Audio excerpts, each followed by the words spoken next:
తెలంగాణ సర్కారుకు అసలు ముందు చూపే లేదు. ముందు చూపు కాదు, అసలు నీళ్ల వైపు చూపేలేదు ఈ సర్కారుకు. ప్రజల వైపు చూపు లేదు, పాలన వైపు చూపు లేదు. చూపు మరోవైపు ఉంది, అధికారం మీద మాత్రమే ఉంది చూపు. ఇతర విషయాల మీద ఎక్కువ చూపులు ఉన్నాయి, ప్రజల ప్రయోజనాల మీద లేవు.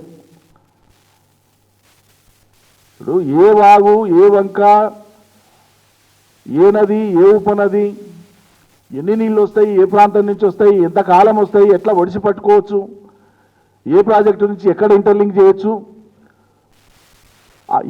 ఇంచు తెలంగాణ భౌగోళిక స్వరూపంలోని ఇంచు మీద మనసు పెట్టి పనిచేసి అవగాహన సంపూర్ణంగా కలిగి ఉన్నటువంటి కేసీఆర్ సర్కార్ను మేము వదులుకొని పాపం చేసుకున్నామని అలా రైతాంగ ప్రజలు వాపోతున్నారు. నిన్న ముఖ్యమంత్రి గారు ఆయనకుండే మహాపరిజ్ఞానం, మహాపాండిత్యాన్ని చూసిన తర్వాత నీటికి సంబంధించినటువంటి నీటి ప్రాజెక్టులకు సంబంధించి దేవాలయం ఏడుందో తెలియదు, ఇంకో ప్రాజెక్ట్ ఏడుందో తెలియదు. తెలియకపోవడం తప్పు కాదు, నేరం కాదు, మేము అక్కడ తప్పు పట్టాం ఎవరిని కూడా. కానీ కేసీఆర్ కంటే ఎక్కువ పొడుస్తామని కదా దినం ఇంత పొడు బాకాలు ఉదేది. ఆచరణలో ఏం కనిపిస్తుంది? ఈ రాష్ట్ర సాగునీటి అవసరాలకు సంబంధించి, సాగునీటి వ్యూహానికి సంబంధించి కనీస పరిపక్వత, అవగాహన, పరిజ్ఞానం ఇవేమీ లేకుండా ప్రవర్తిస్తుంది రాష్ట్ర ప్రభుత్వం.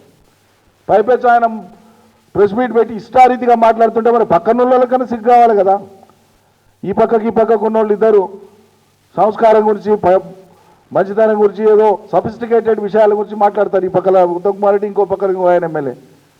మరి ఏమైంది? మీ ముఖ్యమంత్రి గారు అట్లా మాట్లాడుతుంటే వారించడానికి కూడా చేత కదా, సర్ది చెప్పడానికి కూడా రాదా? అట్లా మాట్లాడడం పద్ధతి కాదు, భావ్యం కాదు అనడానికి లేదా? ఇప్పుడు అర్జెంటుగా పాలమూరు రంగారెడ్డికి నీటి కేటాయింపులు జరిగి తీరాలనేటువంటిది ప్రభుత్వానికి ఎక్కిన మొదటి రోజు చేయాలి. ఒకవేళ నిజంగా రేవంత్ రెడ్డి పాలమూరు బిడ్డ అయితే సర్కారులోకి వచ్చిన మొదటి లేఖ అయినా రావాల్సింది ఏది? మేము గోసపడిన వాళ్ళము. ఏది ఏమైనా ఈ ప్రాజెక్టు ఈ రూపానికి వచ్చింది, ఇక్కడ దాకా వచ్చింది, దీనికి కేటాయింపులు అంటూ చేస్తే ఇది చట్టబద్ధం అయిపోతుంది, అర్జెంటుగా ఇది చేయండి అని లేఖ రాసి ఉండాల్సిందే రేవంత్ రెడ్డి. ఎందుకు రాలేదు మరి 18 నెలల నుంచి ముఖ్యమంత్రి హోదాలో?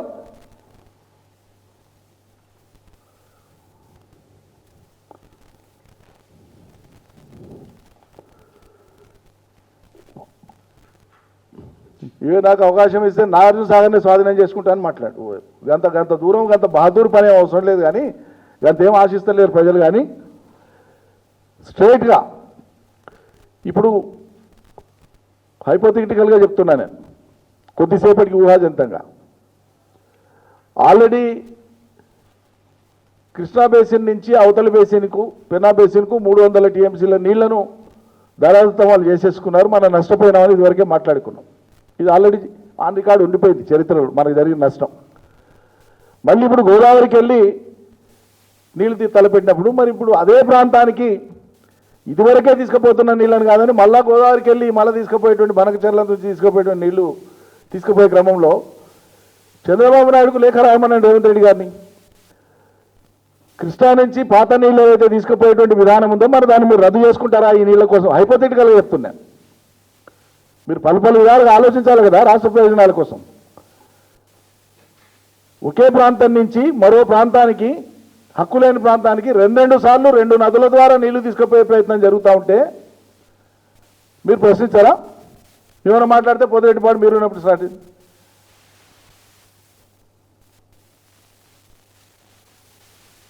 తెలంగాణ రాష్ట్ర సమితి, తెలంగాణ ఉద్యమం ప్రొటెస్ట్ చేయంగా కూడా ఇప్పుడు నీవున్నటువంటి పార్టీ కాంగ్రెస్ పార్టీ పోతిరెడ్డిపాడును రాజశేఖర రెడ్డి కాలంలో విస్తరించి పెద్ద చేసి తీసుకొని పోయినారు 55,000 క్యూసెక్లు. ఆ నెపం మళ్ళీ మా మీద ఎట్లా పెడతావు? ఈ కాంగ్రెస్ పార్టీకి క్షమాపణ చెప్పు, ఆయన మా వాళ్ళు చేసిన తప్పని.